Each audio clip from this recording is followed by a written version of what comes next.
नमस्कार. स्वागत आहे तुमचं स्वामीज किचन या चॅनलवर.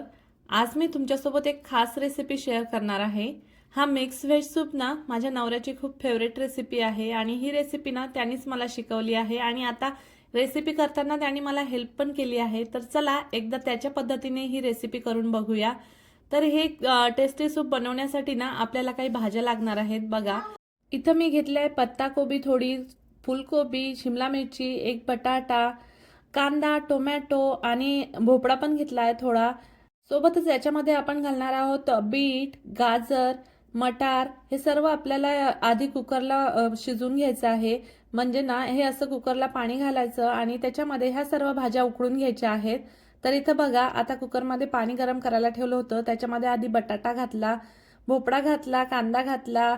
आता ना अद्रक घालायचं आणि मटारचे दाणे घालून ह्या सर्व भाज्या घालायच्या आणि छान मस्त उकळी काढून घ्यायच्या. याला एक दोन उकळी काढून घ्यायची. म्हणजे 2-3 शिट्ट्या काढल्या की ह्या भाज्यांचं मस्त पाणी तयार होतं.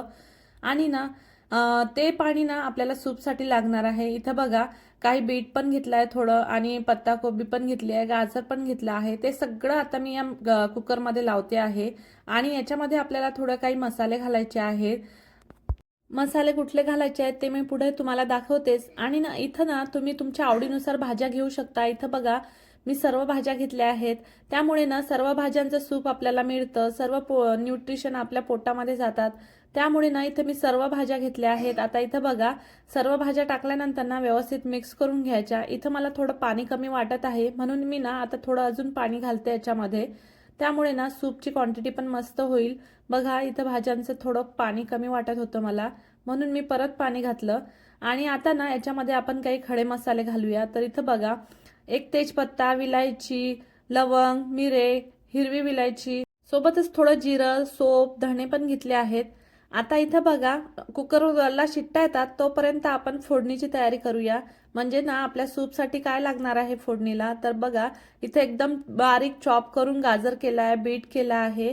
आणि इथं बघा आपला कुकर पण झाला आहे मस्त. इथं सूपसाठी आपलं भाज्यांचं पाणी तयार आहे. आता ह्या भाज्यांचं पाणी ना आपण गाळून घेऊया. अशी मस्त चाळणीमध्ये ना हे पाणी गाळून घ्यायचं एका भांड्यामध्ये आणि त्या भाज्या तशाच साईडला ठेवायच्या. फक्त या पाण्याचाच आपल्याला सूप बनवायचं आहे. तर इथं बघा मी काही भाज्या चॉप करून घेतलेल्या आहेत फोडणीसाठी. तर इथं थोडं कढईमध्ये तेल घालायचं आणि तेल एकदम कमी घालायचं नाहीतर तेलाचा थर येतो सूपवर नंतर. तर बघा आता बारीक चॉप करून घेतलेला लसूण घालायचा, हिरवी मिरची घालायची. इथं ना अद्रक पण घातलं तरीही चालेल पण मी अद्रक कुकरमध्ये शिजायला टाकलेलं होतं भाज्यांसोबत त्यामुळे इथं मी घातलं नाही. आता बघा लसूण परतून झाला की हे सर्व भाज्या घालायच्या आणि ना ह्या भाज्या छान व्यवस्थित मोठ्या गॅसवरच परतून घ्यायच्या. त्यामुळे ना या भाज्यांचा क्रंच सूपमध्ये खूप छान लागतो आणि ना कच्चेपणा पण निघून जातो. म्हणून मोठ्या गॅसवरच 2 मिनिटं परतून घ्यायचे आहे. परतून झाल्या की याच्यामध्ये ना थोडंसं चवीपुरतं मीठ घालायचं.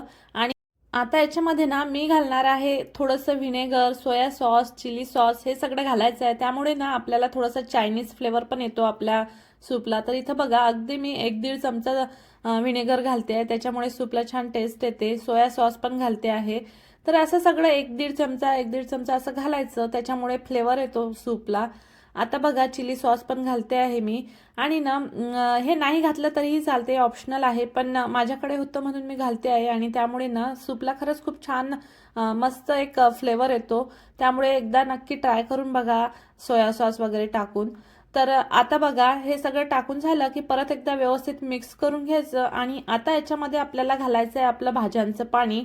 आता ते भाज्यांचं पाणी आपण गाळून घेतलेलं आहे ना ते पूर्ण पाणी याच्यामध्ये घालायचं आणि मस्त उकळी काढून घ्यायची. आणि नंतर आपण याच्यामध्ये घालणार आहोत एक स्लरी, ते मी पुढे तुम्हाला दाखवते. आता पाणी टाकल्यानंतर व्यवस्थित मिक्स करून घ्यायचं आणि नंतर चवीपुरतं मीठ घालायचं, काळी मिरी पावडर घालायची आणि लक्षात ठेवायचं की मीठ आपण थोडी आधी पण घातलेलं होतं त्यामुळे जपून मीठ घालायचं. आता बघा काळी मिरी पावडर घालायची आणि याला ना छान उकळी काढून घ्यायची आणि नंतर याच्यामध्ये ती स्लरी टाकायची. आता भरपूर अशी कोथिंबीर घालायची आणि कोथिंबीर ना मी आधी पण टाकली होती कुकरमध्ये पण आणि नंतर चॉप करून पण टाकली होती फोडणीमध्ये. इथे बघा मी कॉर्नफ्लॉवर घेतला आहे 2-3 चमचे, 3 चमचे घेतला आहे अंदाजे. तर हा कॉर्नफ्लॉवर ना पाणी टाकून छान व्यवस्थित याची स्लरी तयार करून घ्यायची. याच्यामुळे काय होतं ना सूपला थोडासा घट्टसरपणा येतो. नाही टाकलं तरीही चालते पण थोडं घट्ट सूप पाहिजे असेल, थोडंसं असं घट्टसर पाहिजे असेल तर ही स्लरी टाका. आणि बघा ही स्लरी ना सूपला उकळी आली की तेव्हा टाकायची. स्लरी टाकल्यानंतर व्यवस्थित मिक्स करून घ्यायचं, त्याच्या गुठळ्या नाही झाल्या पाहिजे सूपमध्ये. आणि नंतर मीडियम गॅसवर याला उकळी काढून घ्यायची 1-2. इथं बघा आता मस्त असं स्ट्रेक्चर आलाय, आपल्या सूपला घट्टसर झालाय. शेवटी मस्त भरपूर अशी आपली कांद्याची पात घालायची आणि नंतर ना गॅस बंद करून याच्यामध्ये भरपूर असं लिंबाचा रस घालायचा. इथं बघा त्याच्यामुळे ना एक लेमन कोरिएंडर असा फ्लेवर येतो सूपला. इथं आता रेडी झालाय आपलं गरमागरम हेल्दी आणि टेस्टी असं सूप. हे सूप ना तुम्ही वेट लॉस जर करत असाल तर बेस्ट ऑप्शन आहे आणि लहान मुलांसाठी पण हेल्दी ऑप्शन आहे. ही मिक्स व्हेज सूप रेसिपी तुम्ही नक्की ट्राय करा आणि आजारी असताना जर हे सूप पिलं ना तर वा, काय मस्त फील होतं ना. आजारी असताना असं गरम गरम सूप जर कोणी दिलं तर खूप भारी वाटतं आणि घशाला पण छान आराम मिळतो सर्दी खोकला असताना पिलं तर. आणि ही रेसिपी जर तुम्हाला आवडली असेल ना तर स्वामीज किचनला सबस्क्राईब करा आणि व्हिडिओला लाईक करायला विसरू नका.